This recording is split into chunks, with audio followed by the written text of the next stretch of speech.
Last night in theaters across the country, the final installment of the Hunger Games series, The Hunger Games Mockingjay Part 2, debuted. Christian and John, you guys have both seen the movie, so starting with Christian, what is your review on the final Hunger Games movie? And here we go. I enjoyed the movie. I liked the movie. The problem with the movie for me was it's very faithful to the book. And the book, to me, which is strange. Normally you hear that it wasn't faithful to the book.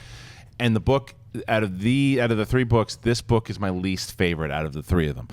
I also thought that there were a lot of reveals in the book, without spoiling anything, that I thought were handled poorly. I thought that some of the reveals that while I was reading in the book, I'm like, wait, what? And I go back and read it again. No way. It was glossed over very fast, happened about 2 or 3 times, and then there are other really big reveals that in the book didn't see it coming at all, and then it was kind of telegraphed, and you're like, okay, so people who haven't seen it and hadn't read the books knew that was coming.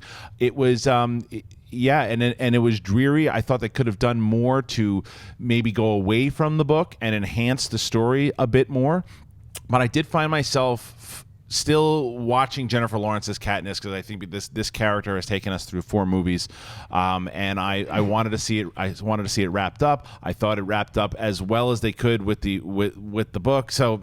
It was disappointing. It wasn't as great as I wanted it to be, but I still wound up saying it's a fine movie. I hated this movie. I hated this movie, and surprisingly so, I really like all the other ones. I even like the last one, the one that a lot of people didn't like. I even like that one, and this was one of the most. This was singularly the most boring movie I saw this year, like without doubt, with the exception of the sewer scene. Which I thought was very well done, actually. That was one scene that was very well done. Where even in the books, Katniss Everdeen... Did you read the books? I did read the books. Even in the books, Katniss Everdeen is not a likable, an overly likable character. She's anti-hero. Yeah, kind of anti-hero. Yeah. In the movie, she's absolutely unlikable in many ways. But I mean, the way all the exposition was done was just always drab and dull. I understand the world is drab. I get that, but then you have to have moments in there to color it a bit.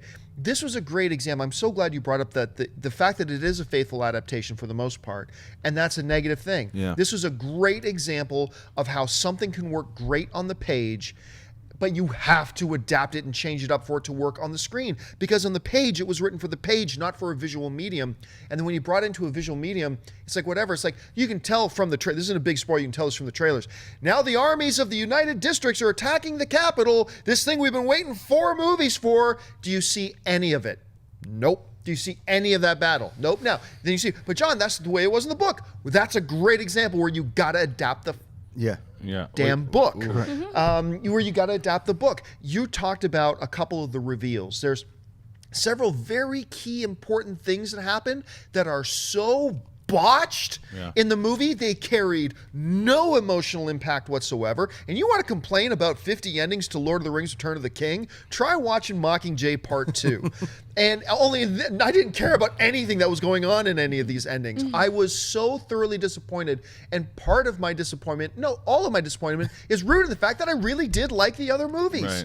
And I just thought this is going to be by the end of the year, this is going to be in my top 5 worst films of the year. Wow, top 5. Top 5 worst films of the year to me. I didn't see it. Obviously, I haven't seen it yet. But I thought after I walked out of part 1, see, like when I walked out of the Mockingjay Part 1? Mockingjay Part 1. When I walked out of Harry Potter, the Part 1, the last one, I was like, great, this should be 2 movies. When I walked out of Part 1, I was like, they should have just put another hour on Part 1 and made it a 3.5-hour movie, and I would have been okay with that. Because, like you said, the 3rd book is my least favorite, and it could have been the Battle for Hogwarts good. Right. And they didn't do that in the book, and I've been like, I haven't had a ton of excitement because Mockingjay Part 1 was great, but I was like, you could have wrapped it up in another hour and I'd have been fine with it. I think you could have as well too, but I do think that I understand. I really enjoyed Mockingjay Part 1, but yeah, Part 2.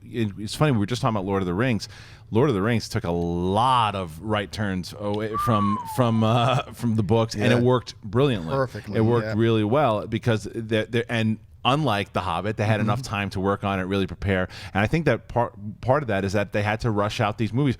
We needed to come out in 2014. We needed to come out in 2015. And it's like, take your time on it, or maybe like Josh was saying, make it one big movie. Make it a longer movie if you have to, and change it up a bit. And I agree with you. I would have liked to seen that fight between the people in the Capitol and the resistance. So yeah, I understand the disappointment. Like I said, though, I didn't hate it. Hey guys, if you like this clip, click here to watch the entire episode. Also, make sure you subscribe to our YouTube channel because it'll help you stay up to date with all the stuff we've got going on here at Collider.